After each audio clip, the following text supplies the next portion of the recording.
Hey, salut tout le monde, c'est Jérém et on se retrouve aujourd'hui pour 10 anecdotes et ce sera 10 anecdotes sur Game of Thrones.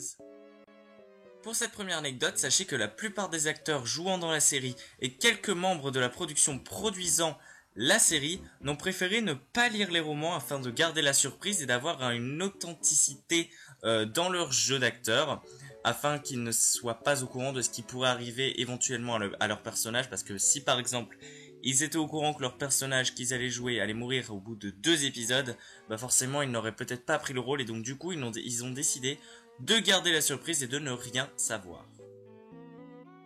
Lors de la saison 1, Sansa Stark, qui est jouée par Sophie Turner, s'est vue attribuer un loup que possèdent la plupart de tous les Stark, en fait un loup respectif, et ce chien dans la série, ce loup pardon, s'appelle Lady, et il se trouve qu'en fait au fur et à mesure du tournage, eh bien l'actrice s'est vraiment liée d'amitié avec cet animal, et elle a donc décidé d'en parler à ses parents, et ses parents ont été d'accord pour adopter ce loup. Donc elle l'a ensuite adopté, l'a baptisé Zuni. Lors de la première saison, le peuple Dothraki accompagné de Daenerys Targaryen fait une sorte de rituel et Daenerys doit manger un cœur afin de faire plaisir à son Khal, donc le Khal Drogo.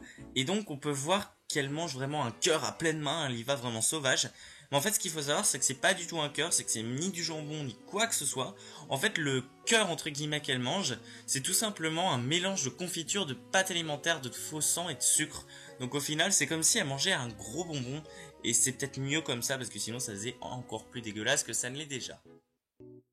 George Martin, le créateur original de la saga littéraire Game of Thrones, est très vieux.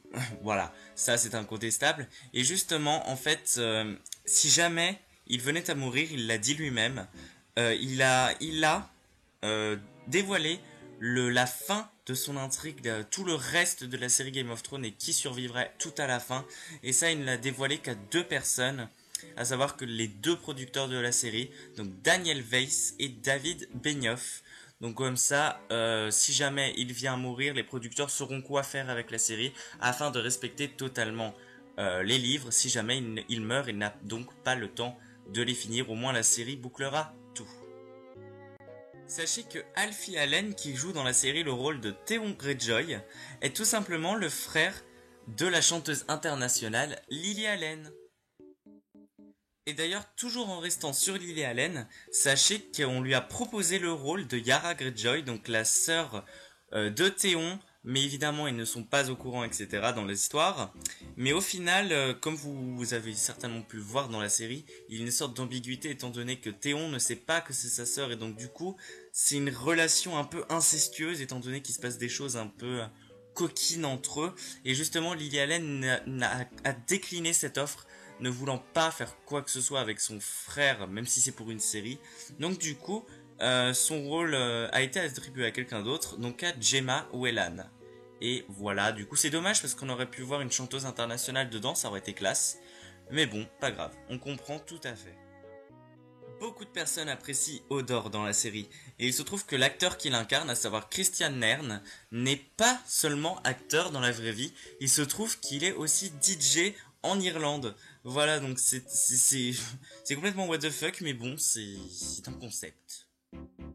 La plupart d'entre vous doivent se souvenir forcément de Shae, qui était la femme de Tyrion Lannister pendant un long moment dans la série, et il se trouve que l'actrice qui la joue, à savoir Sibel Kekili, a eu un passé pas très beau, mais en même temps, ça s'explique. En fait, pourquoi elle se met nue aussi facilement dans la série? Tout simplement parce que dans le passé, elle était actrice de films pornographiques, et donc du coup, bah, on peut dire que se mettre à poil devant des caméras pour une série, ça ne lui fait rien, mais bon, c'est très particulier comme casting.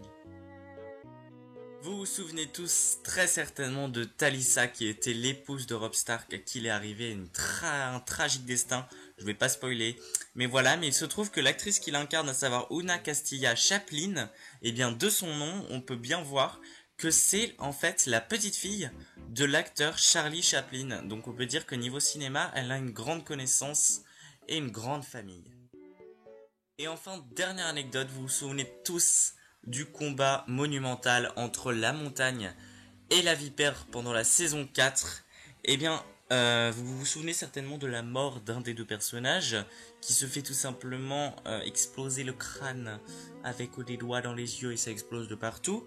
Eh bien, il se trouve que le magazine américain Le Time a vraiment fait une recherche vraiment poussée et scientifique. Je vous invite à cliquer juste ici sur la petite vignette qui va apparaître pour avoir plus de détails. Mais ils ont vraiment mené une super enquête et en fait, tout simplement, c'est pour nous prouver que cette technique pour exploser le crâne de quelqu'un en mettant ses pouces dans ses yeux, bah c'est possible en fait. Si jamais vous êtes un psychopathe un peu qui n'aime personne, voilà. Vous pouvez donc être sûr que de cette méthode ça marche. Mais ils ont fait une recherche vraiment poussée. Et c'est très bizarre comme recherche. Mais pourquoi pas, au moins on apprend des trucs. Donc voilà, sur ce c'est tout pour cette vidéo. N'hésite pas à mettre un petit pouce en l'air, un commentaire et à t'abonner. Et à voir mes anciennes 10 anecdotes. J'en ai fait sur Marvel, Disney et Pokémon. Après si tu veux que j'en fasse quelques-unes en particulier, n'hésite pas à me le dire en commentaire. Je verrai si je peux. Et moi je te dis à très bientôt pour de nouvelles vidéos. Allez, salut tout le monde!